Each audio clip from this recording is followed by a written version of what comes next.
Emmanuel silk ഷോറൂമുകളിൽ അവതരിപ്പിക്കുന്നു wedding vibes festival of wedding. വൈവിധ്യങ്ങളുടെ ഈ ആഘോഷത്തിലേക്ക് ഏവർക്കും സ്വാഗതം. Emmanuel silks, M space shopping centre, മേലെ Pattambi. Also at Kannur, Kanhangad, Payyanur and ഇരട്ടി.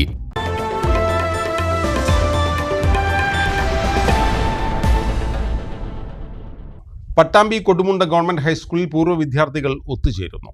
ഡിസംബർ 26 വ്യാഴാഴ്ച ഒരു പകൽ നീണ്ടു നിൽക്കുന്ന പരിപാടികളോടെയാണ് പൂർവ്വ വിദ്യാർത്ഥി സംഗമം സംഘടിപ്പിച്ചിരിക്കുന്നതെന്ന് ഭാരവാഹികൾ വാർത്താസമ്മേളനത്തിൽ അറിയിച്ചു.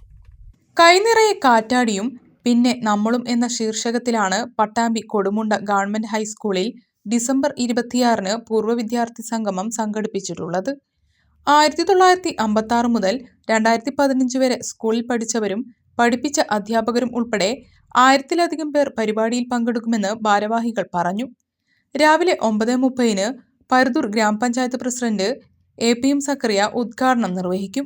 ഗായകൻ ഫിറോസ് ബാബു മുഖ്യാതിഥിയാവും. തുടർന്ന് ആദരിക്കൽ, അധ്യാപകരുമായി ഒത്തുചേരൽ, വിവിധ ബാച്ചുകളുടെ ഒത്തുചേരൽ എന്നിവ നടക്കും. ഉച്ചയ്ക്ക് 2:30 നടക്കുന്ന അനുമോദന സദസ്സിൽ മികച്ച നടിക്കുള്ള സംസ്ഥാന പുരസ്കാരം നേടിയ ബീന ആർ ചന്ദ്രൻ മുഖ്യാതിഥിയാവും. ഫെമിനിച്ചി ഫാത്തിമ എന്ന ചിത്രത്തിൽ പ്രധാന കഥാപാത്രമായി വന്ന ആകാശ് സി, കേരളോത്സവത്തിൽ മികച്ച പ്രകടനം നടത്തിയ അർജുൻ എന്നിവരെ ചടങ്ങിൽ ആദരിക്കും.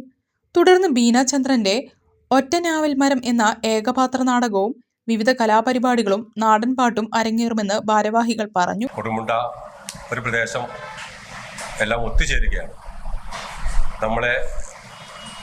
നമ്മളാക്കിയിട്ടുള്ള നമ്മുടെ വിദ്യാലയത്തെ വീണ്ടും നൊസ്റ്റാൾജിയയിൽ കൂടെ നമ്മളിലേക്ക് കൊണ്ടുവരികയാണ്. അതിനൊരു നല്ല പശ്ചാത്തലം കൊടുമുണ്ട ആവേശത്തിലാണ്.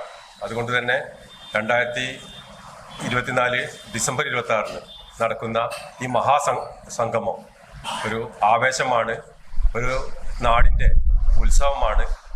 അതിലേക്ക് എല്ലാവരെയും സ്വാഗതം ചെയ്യട്ടെ. PTA president NM Anoop, SMC chairman AP Shoukath Ali, school HM VT Geetha Thankam, PTA vice president M Varada, Shamsu Kodumunda എന്നിവർ വാർത്താസമ്മേളനത്തിൽ പങ്കെടുത്തു.